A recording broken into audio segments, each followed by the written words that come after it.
In Act 5, Scene 2, which we've just read, you saw a Scottish group of soldiers abandoning Macbeth's orders, betraying him, and now seeking to meet up with Malcolm and Macduff to fight against Macbeth. Okay, so Macbeth's rule and control is slowly, um, leaving him. Okay, now in this scene, scene 3, I'm going to read the synopsis here. Reports are brought to Macbeth of the Scottish and English forces massed against him. So now he's receiving word of exactly what we just read about. He seeks assurance in the apparition's promise of safety for himself, but he is anxious about Lady Macbeth's condition and impatient with her doctor's inability to cure her. Okay, so it's a very interesting scene. Enter Macbeth, the doctor, and attendants. Macbeth says, "Bring me no more reports. Let them fly all," right? So them here refers to all of the thanes who are abandoning him. "Let them fly all. Till Birnam Wood move to Dunsinane, I cannot taint with fear. What's the boy Malcolm? Was he not born of woman? The spirits that know all mortal consequences have pronounced me thus. Fear not, Macbeth. No man that's born of woman shall ever have power upon thee. Then fly, false thanes, and mingle with the English epicures. The mind I sway by and the heart I bear shall never sag with doubt nor shake with fear." So these hypothetical questions tell us a lot about his current state of overconfidence, which is exactly what the witches had intended. Okay?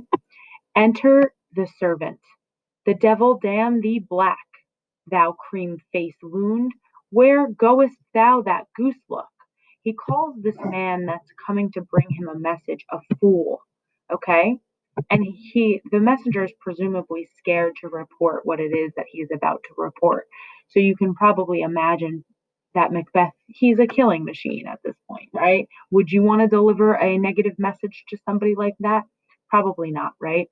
The servant says, probably stuttering, "There is 10,000. Geese, villain?" "Soldiers, sir." "Go prick thy face and overred thy fear, thou lily-livered boy. What soldiers, Patch? Death of thy soul, those linen cheeks of thine are counsellors to fear. What soldiers, Wayface?" "The English force, so please you." Okay, here he is delivering the news that there are 10,000 English soldiers coming to prepare to fight Macbeth. All right. Macbeth does not seem scared. The juxtaposition of this messenger and Macbeth, I think, helps us to see that he is incredibly confident here and does not have any fear like this servant. Macbeth says, "Take thy face hence, so get away from me." And notice, I want you, before I even read this word or this character's name, how would you pronounce who Macbeth is now calling out to? So read it out loud to yourself quickly. If you pronounced it Satan, you were absolutely correct. The spelling is probably intentional. Macbeth is not looking to a righteous deity here, but instead turns to Satan and calls out, "Satan, I am sick at heart when I behold. Satan, I say, this push." And in your book, it says impending doom, right? Or impending battle, sorry. "This impending battle will cheer me over or defeat me now, or dethrone me now." Okay, so he is acknowledging that this impending battle is going to result in victory or it's going to result in his dethroning. Okay, kind of reminds me of Once Again the Tiger King. He knew it was coming. "I have lived long enough. My way of life is fallen into the sear, the yellow leaf, and that which should accompany old age, as honor, love, obedience, troops of friends, I must not look to have, but in their stead curses, not loud but deep, mouth honor, breath, which the poor heart should fain deny and deny not. This part is a little sad. I really wish we could see the actor deliver this because I am not doing a great job at embodying Macbeth's emotion here. But he's acknowledging that he cannot, in his old age, look to have the things that you and I all hope to one day have, right? Honor, love, obedience, friends, okay?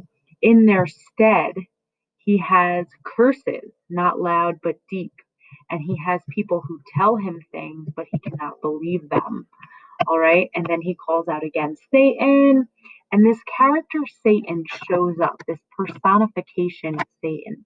What's your gracious pleasure? He says. What news more? All is confirmed, my lord, which was reported.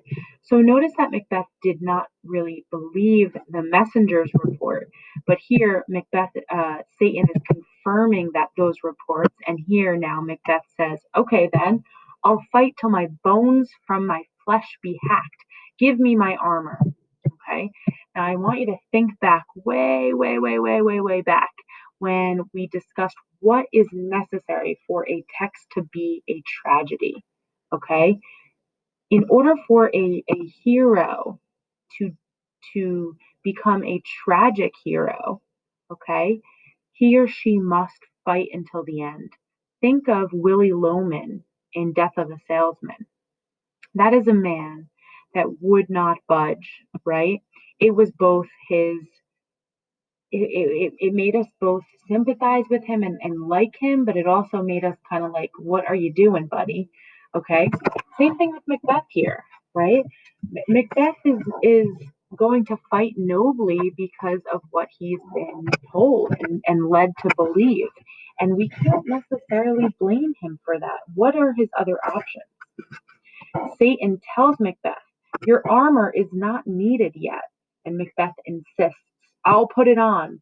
Send out more horses. Scur the country round. Hang those that talk of fear. Give me mine armor. How does your patient, doctor? Now here, there's a doctor in the room. How does your patient, doctor? We're talking about Lady Macbeth, who is, at this point, we all know she is suffering from sleeplessness and sleepwalking. The doctor responds to Macbeth, not so sick, my lord, as she is troubled with thick-coming fancies that keep her from her rest. Cure her of that. Canst thou not minister to a mind diseased? Pluck from the memory a rooted sorrow, raise out the written troubles of the brain, and with some sweet oblivious antidote cleanse the stuffed bosom of that perilous stuff which weighs upon the heart. Right? So he's saying, can't you just pluck out the memory? Can't you just raise out the written troubles of the brain? Just remove them, right? With some sweet oblivious antidote, right? He's saying, can't you just fix her?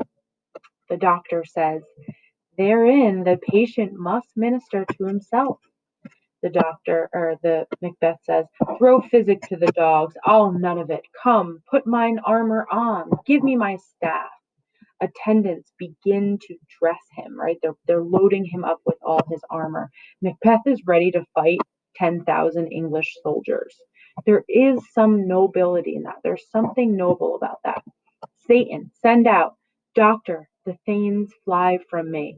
Come, sir, dispatch. If thou couldst, doctor, cast the water of my land, find her disease, and purge it to a sound and pristine health. I would applaud thee to the very echo that should applaud again.